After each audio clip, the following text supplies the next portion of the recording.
Hello everyone. So let's discuss your third question of NEET biology. And your third question is flippers of penguins and dolphins are example of first industrial melanism, second natural selection, third adaptive radiation, fourth convergent evolution. So let's discuss your first option, industrial melanism. What is industrial melanism? Melanism, basically melanism is the process in which there is increase in black pigmentation in the organisms. अब industrial melanism is the darkening of species due to industry. जहां पे भी industries होती हैं वहां पे क्या होता है, एयर पॉल्यूशन ज्यादा होता है। तो आसपास के जितने भी ऑर्गेनिज्म हैं वो एयर पॉल्यूशन की वजह से अफेक्ट भी होते हैं। जो ट्रीज की बार्क होती है वो एयर पॉल्यूशन की वजह से कैसे हो जाती है, डार्क हो जाती है। तो ट्री पे रहने वाली जितनी भी ऑर्गेनिज्म है लाइक मोथ्स, उनको क्या करना पड़ता है, अगर उनको इन्वायरमेंट में सर्वाइव करना है तो उनको क्या करना पड़ेगा, अपने आप को अडेप्ट करना पड़ेगा according to the tree bark. अगर वो नहीं कर पाए अपने आप को अडेप्ट तो क्या होगा, वो उनको उनके जितने भी प्रे हैं, मान लो क्रो वगैरह, वो उनको खा जाएंगे और वो सर्वाइव नहीं कर पाएंगे। सो दो फॉर्म्स होती है मेनली मोथ्स की, पेपर्ड और मेलेनिक। मेलेनिक मोथ्स वो होते हैं जो मेनली डार्क पिगमेंटेशन होती है जिनकी, पेपर्ड होते हैं जो नॉर्मल लाइट कलर के होते हैं। In areas of industry tree bark is darker, the dark moths do better. जहां पे इंडस्ट्रीज होंगी वहां पे ट्री की बार्क कैसे होगी, डार्क, तो वहां पे मोथ्स भी कैसे मिलेंगे, डार्क कलर के मिलेंगे। क्यों? क्योंकि उन्होंने क्या किया, अपने आप को अडेप्ट कर लिया अकॉर्डिंग टू एनवायरमेंट। अगर वो अडेप्ट नहीं कर पाए, वो मोथ जो ट्री की बार्क पे डार्क नहीं हो पाए, वो क्या हो जाएंगे, वो अपने प्रे से इजिली कैच हो जाएंगे और वो सर्वाइव नहीं कर पाएंगे। सो नॉन इंडस्ट्रियल एरियाज जहां पे इंडस्ट्रीज नहीं है वहां के मोड्स कैसे मिलेंगे, लाइट मोड्स मिलेंगे और वो वहां पे सर्वाइव बेटर कर पा रहे हैं। So this is known as industrial melanism. Let's discuss your second option, that is natural selection. What is natural selection?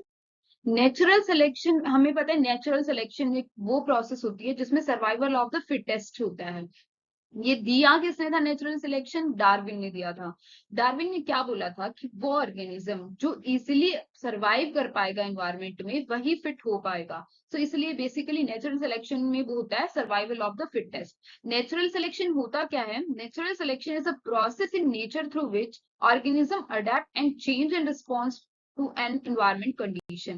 इसमें क्या हुआ, जैसे जैसे उसकी एनवायरमेंट की कंडीशन चेंज होती है, अगर उसने अपने आप को अडेप्ट कर लिया एनवायरमेंटल चेंजेस के अकॉर्डिंग तो वो सरवाइव कर पाएगा। अगर किसी ऑर्गेनिज्म ने अपने आप को अडेप्ट नहीं कर पाया वो एनवायरमेंट चेंजेस के अकॉर्डिंग, तो वो क्या हो जाएगा, डाई हो जाएगा। जैसे एग्जांपल है वेरिएशन इन नेक लेंथ। हमने सुना होगा कि जिराफ की जो नेक है वो एंशियंट टाइम पे लॉन्ग नहीं होती थी, वो अब लोग, अब की जो जिराफ है वो उनकी लॉन्ग नेक होती है। क्यों होती है? वेरिएशन नेक लेंथ। जो पहले के वो थे जिराफ थे वो क्या खाते थे, ग्रास खाते थे, क्योंकि there is large amount of grass. Grass खत्म होती गई क्योंकि इनकी स्पीसीज ज्यादा थी, ग्रास खत्म होती गई तो इन्होंने क्या किया, पेड़ों को खाना शुरू कर दिया। अब ये पेड़ खा रहे हैं, तो मान लो अब पेड़ों को भी खाने लग गए, तो कौन से जिराफ ज्यादा सरवाइव कर पाएंगे? जिन्होंने अपनी नेक को लॉन्ग कर लिया इजीली, वो सरवाइव कर पाएंगे। और वो जिराफ जो इजीली अपनी नेक को नहीं कर पाए लॉन्ग, वो क्या हो जाएंगे, एक्सटिंक्ट हो जाएंगे, या फिर उनकी स्पीसीज सरवाइव नहीं कर पाएंगे आगे जाके। सो देखो, ये जो तीन जिराफ थे इन्होंने क्या किया, अपनी नेक को लॉन्ग कर लिया और ये इजीली फिट हो गए इन्वायरमेंट में और ये सर्वाइव, इनकी स्पीसीज भी सर्वाइव होगी। लेकिन ये जो फोर्थ जिराफ था जिसने क्या किया, अपनी नेक को लॉन्ग नहीं कर पाया, ये क्या हो गया, आगे जाके एक्सटिंक्ट हो गया। ठीक है, और सर्वाइव कौन सी स्पीसीज हुई, सिर्फ लॉन्ग नेक ट्रेट इंक्रीजेस। जिनके अंदर ट्रेट इन लॉन्ग नेक के थे, सिर्फ वो वाली स्पीसीज ही इंक्रीज हो पाई। This is known as natural selection, it means survival for the fittest. So let's discuss your third option, that is adaptive radiation. Adaptive radiation क्या होता है? Let's discuss. The term adaptive radiation was coined by Osborn in 1902. ये adaptive radiation की term दी किसने थी? Osborn ने दी थी. It is the diversification of species to fill a wide variety of ecological needs. It is the differentiation of single ancestor into an array of species that causes different morphological and physiological traits according to their habitat. Adaptive radiation का मतलब होता है उनके ancestor तो same थे, लेकिन जैसे जैसे उनका एनवायरनमेंट चेंज होता गया उनकी स्पीसीज क्या होती गई, अपने आप को अडेप्ट करती गई। मान लो ये इनका कॉमन एंसेस्टर है, ये कॉमन एंसेस्टर है, लेकिन इसकी स्पीसीज क्या हुई अकॉर्डिंग टू मोर्फोलॉजिकल, क्या होता है फिजिकल अपीयरेंस या फिजियोलॉजिकल ट्रेड्स या उनके जितने भी हैबिट्स वगैरह हैं, उन्होंने क्या किया खुद को चेंज किया।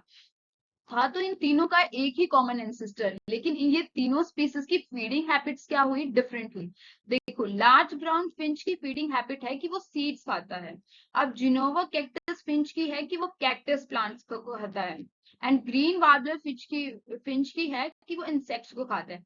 ये तीनों ही स्पीसीज किससे ओरिजिनेट हुई थी, एक कॉमन एंसेस्टर से हुई थी।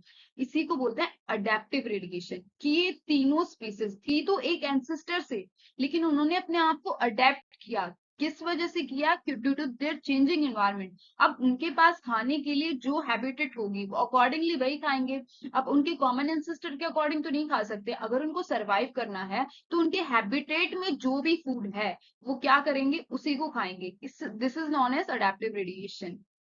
Now let's discuss your fourth option, that is convergent evolution. What is convergent evolution? Convergent evolution describes evolution towards similar trait in unrelated species. When two species are similar in a particular characteristic, it's only convergent evolution in their ancestor were not similar. Convergent evolution में क्या हुआ, इनके ancestor same नहीं थे, लेकिन इनके characters, मान लो इनके करेक्ट इन तीनों के फैल्कॉन के बैट के और टेराडेक्टाइल के करेक्टर्स क्या है, सेम फ्लाइंग के करेक्टर हैं, लेकिन इनके एंसेस्टर देखो, फैल्कॉन का एंसेस्टर कौन है, एंसेस्ट्रल बर्ड। एंड बैट का एंसेस्टर कौन है, एंसेस्ट्रल मैमल। टेराडेक्टाइल का एंसेस्टर है एंसेस्ट्रल रेप्टाइल। इनके एंसेस्टर क्या है, डिफरेंट है, लेकिन आगे जाके इनकी करेक्टर्स क्या है, सेम है। सो ये आगे जाके क्या हो रही है, कन्वर्ज हो रही है आगे जाके, तो this is known as convergent evolution. So your fourth option is correct. Flippers of penguin and dolphins are example of convergent evolution. So your fourth option is correct. Thank you. I hope you all understand these four options. Thank you.